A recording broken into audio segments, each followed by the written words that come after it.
Welcome back to my channel. ಇವತ್ತು ಮೊಳಕೆ ಕಾಳು ಜೊತೆ ಸಾಂಬಾರು ಸೌತೆ ಬರುತ್ತಲ್ಲ, ಅದನ್ನು ಹಾಕಿ ಸಾಂಬಾರು ಮಾಡ್ತಾಯಿದ್ದೀವಿ. ಈ ಥರ ಒಂದು ಸಲ ಟ್ರೈ ಮಾಡಿ, ತುಂಬ ಚೆನ್ನಾಗಿರುತ್ತೆ. ಬೇಳೆ ಜೊತೆ ಹಾಕ್ತಾರೆ, ಬಟ್ ಮೊಳಕೆ ಕಾಳು ಜೊತೆ ಹಾಕಲ್ಲ, ನೀರು ಬಿಡುತ್ತೆ ಅಂತ ಸಾಂಬಾರು ಸೌತೆ. ಬಟ್ ಈ ಥರ ಮಾಡಿ ತುಂಬ ಚೆನ್ನಾಗಿತ್ತು, ಒಂದು ಸಲ ಟ್ರೈ ಮಾಡಿ ನೋಡಿ.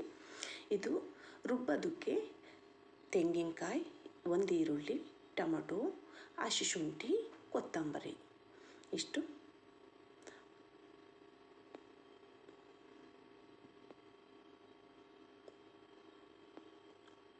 ಮತ್ತು ಒಂದೆರಡು ಸ್ಪೂನ್ ಖಾರದ ಪುಡಿ ಮತ್ತು ಧನಿಯಾ ಪೌಡ್ರು 2 ಸ್ಪೂನ್ ಇಷ್ಟು ತಗೊಳ್ಳಿ.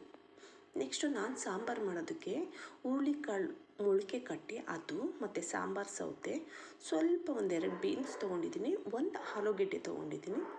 ಇಷ್ಟನ್ನು ತೊಗೊಂಡು ಅದನ್ನು ಕಟ್ ಮಾಡಿ ತೊಳೆದು ಒಂದು ಪ್ಲೇಟಿಗೆ ಇಟ್ಕೊಂಡಿದ್ದೀನಿ. ಅದನ್ನು ನೀವು ಯಾವುದನ್ನೇ ಆಗಲಿ ತರಕಾರಿ ವಾಶ್ ಮಾಡಬೇಕಾದ್ರೆ ಉಪ್ಪಾಕಿ ವಾಶ್ ಮಾಡಿ. ನೆಕ್ಸ್ಟು ನಾನು ಒಂದು ಕುಕ್ಕರ್ನ ಇಟ್ಟು ಅದಕ್ಕೆ ಒಂದು 4 ಸ್ಪೂನ್ ಎಣ್ಣೆ, ಅದು ಬಿಸಿ ಆದಮೇಲೆ ಸಾಸಿವೆ ಹಾಕಿ, ನೆಕ್ಸ್ಟ್ ಅದಕ್ಕೆ ಕರಿಬೇವು ಆ್ಯಡ್ ಮಾಡಿ, ಒಂದು ಈರುಳ್ಳಿ ಚಿಕ್ಕದಾಗಿ ಕಟ್ ಮಾಡಿದ್ದೀನಿ, ಅದು ಸ್ವಲ್ಪ ಫ್ರೈ ಆದಮೇಲೆ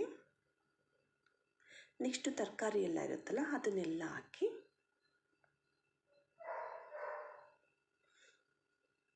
ಸ್ವಲ್ಪ ಅದನ್ನು ಫ್ರೈ ಆಗಲಿ. ಅದು ಆಗಬೇಕಾದ್ರೆ ಅದಕ್ಕೆ ಒಂದು ಟೊಮೆಟೊ ಆ್ಯಡ್ ಮಾಡಿ. ಒಂದು ಟೊಮೆಟೊ ನಾನು ರುಬ್ಬೋದಕ್ಕೆ ಆ್ಯಡ್ ಮಾಡಿದ್ದೀನಿ, ಇನ್ನೊಂದು ಟೊಮೆಟೊನ ಇದನ್ನು ನಾನು ಸಾಂಬಾರಿಗೆ ಆ್ಯಡ್ ಮಾಡ್ತಾಯಿದ್ದೀನಿ. ಇದು ಹುಳಿ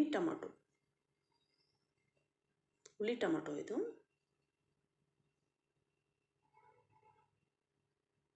ತರಕಾರಿ ಎಲ್ಲ ಸ್ವಲ್ಪ ಫ್ರೈ ಆಗಬೇಕು. ಆ ಫ್ರೈ ಆಗಬೇಕಾದ್ರೆ ನೋಡಿ, ಒಂದು 5 ನಿಮಿಷ ಆಗಲಿ ಫ್ರೈ. ಅದಕ್ಕೆ ಸ್ವಲ್ಪ ಎಲ್ಲೋ ಆ್ಯಡ್ ಮಾಡಿ, ಎಲ್ಲೋ ಪೌಡರ್ ಇರುತ್ತಲ್ಲ ಅದನ್ನು ಆ್ಯಡ್ ಮಾಡಿ,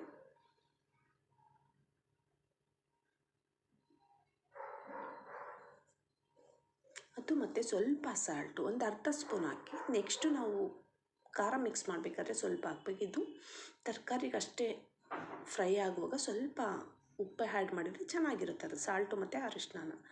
ನೆಕ್ಸ್ಟು ನಾವು ಇದನ್ನೆಲ್ಲ ಒಂದು 10 ನಿಮಿಷ ನೀವು ಫ್ರೈ ಮಾಡ್ಕೊಳ್ಳಿ. ಇದನ್ನು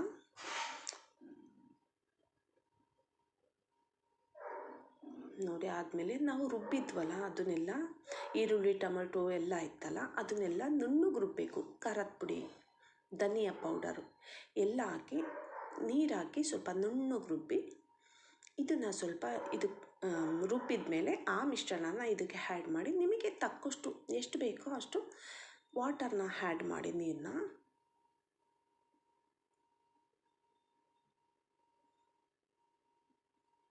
ಸ್ವಲ್ಪ ರುಚಿಗೆ ತಕ್ಕಷ್ಟು ಉಪ್ಪು, ನೆಕ್ಸ್ಟ್ ಅದನ್ನು ಆ್ಯಡ್ ಮಾಡಿ, ಆಮೇಲೆ ಕುಕ್ಕರ್ನ ಮುಚ್ಚಿಬಿಟ್ಟು 2 ವಿಷಲ್ ಹಾಕ್ಸಿ. ನೋಡಿ ಈ ಥರ ತುಂಬ ಚೆನ್ನಾಗಿರುತ್ತೆ ಇದು. ಒಂದ್ಸಲ ಟ್ರೈ ಮಾಡಿ ನೋಡಿ. ಸೌತೆಕಾಯಿ ಸಾಂಬಾರು ಸೌತೆ ಇರುತ್ತಲ್ಲ ಅದನ್ನು ತಿನ್ನೋದಕ್ಕೂ ತುಂಬ ಚೆನ್ನಾಗಿರುತ್ತೆ.